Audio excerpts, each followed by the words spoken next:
Isang maulang hapon po, mga kabarangay. Heto na po yung inaasahan at hinihintay po ng mga gustong ma-postpone ang halalan. Senador Chis Escudero. Senador Chis Escudero po, nag-file na nga po ng postponement bill. Ito pong Senate Bill number 2387. At mga kabarangay, iba po yung ipinail na postponement bill po nitong si Senador Chis Escudero. Actually, ito po ay hindi po postponement bill. At baka pag narinig po ito ng mga gustong matuloy po ang eleksyon ay mag-iinit po ang dugo, mag-iinit ang ulo. Alam po ba ninyo kung ano ito, mga kabarangay? Mga kabarangay, ang ipinail po nitong si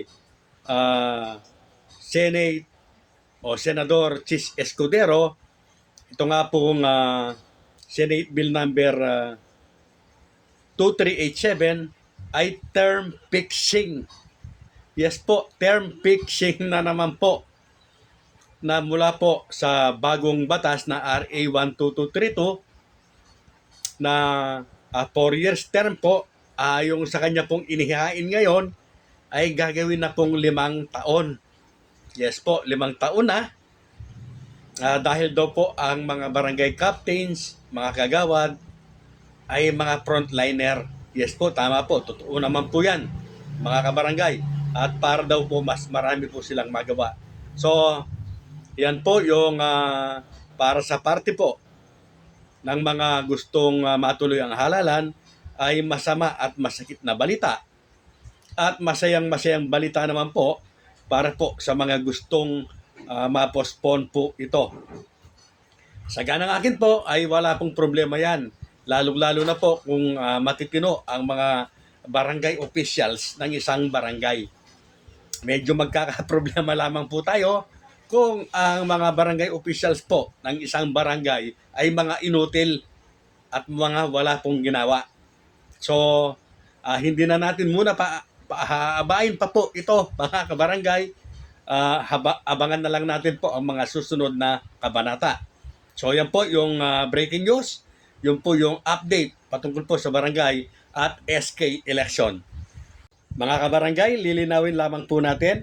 Yan po ay pagsusulong pa lamang po ng mga panukarang batas. At ang isinulong po nitong si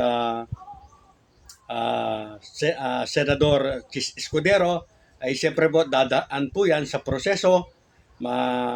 Pupunta po yan sa first reading at i-repair po yan sa komitiba o committee hanggang sa yan po ay maaprobahan ng Senado. Ganon din po yung sa Kongreso. At sila po ay magko-convene at gagawa po ng isang batas lamang. So, tama po yung mga sinasabi ng ibang nagko-comment na parang planado, parang nakaguhit. Kunyari, yung mga nauna ay puro mga postponement. Then, yan po. Hindi po postponement. Yan, mga kabarangay. Alalahanin po natin na ang RA 1223 po ay naaprubahan. Bagamat ito po ay pinitisyon, dahil nga po ito ay hindi daw postponement at term fixing, lumusot po yan at kinatigan ng Korte Suprema. So yan po yung sinusulong na naman ngayon nitong si Senador Chis Escudero, term fixing. Real talks based on facts.